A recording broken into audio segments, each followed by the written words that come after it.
6 வருஷமா எலெக்ஷன்லேயே நிக்கல, கட்சி ஆரம்பிச்சு சும்மாவே இருக்கீங்க அப்படின்னு சொல்லி ரீசெண்டா 42 அரசியல் கட்சிகள வந்து தேர்தல் ஆணையம் வந்து கேன்சல் பண்ணியிருக்காங்க. ஸோ ஒரு அரசியல் கட்சி எப்படி இருக்கணும் அப்படிங்கிறதுக்கு டாக்டர் பாபா சாஹேப் அம்பேத்கர் என்ன சொல்லியிருக்காரு அப்படின்னா, ஒரு கழகமாக இருப்பதால் மட்டுமே எந்த அமைப்பும் கட்சியாகி விடாது. சில கொள்கைகளின் அடிப்படையில் இணைந்துள்ள மக்கள் குழுவையே கட்சி என கோர முடியும். கொள்கைகள் இல்லாமல் ஒரு கட்சி செயல்பட முடியாது. கொள்கைகள் இல்லையெனில் உறுப்பினர்களை ஒருங்கிணைப்பதற்கு ஒன்றுமில்லை. கொள்கைகள் இல்லாத கட்சியை பயணிகள் தங்கும் சத்திரம்தான் என்று கூற வேண்டும் அப்படின்னு 1951, 52 நடந்த எலெக்ஷன்ல அப்போ தேர்தல் அறிக்கையை வெளியிட்டிருக்காங்க. அது சம்மந்தமாக பாபா சாஹேப் அம்பேத்கர் தேர்தல் அறிக்கை அப்படிங்கிற ஒரு புத்தகத்தில் இதை பற்றி சொல்லியிருக்காங்க.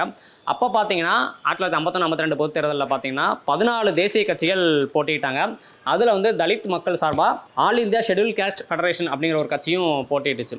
ஸோ நீங்கள் சொல்லுங்கள், ஒரு அரசியல் கட்சிக்கு கொள்கை எந்த அளவுக்கு முக்கியம்? இப்போ இருக்கிற கட்சிகளில் எந்த கட்சியோட கொள்கை நல்லா இருக்கு அப்படிங்கிறத மறக்காம கமெண்ட்ல சொல்லுங்க.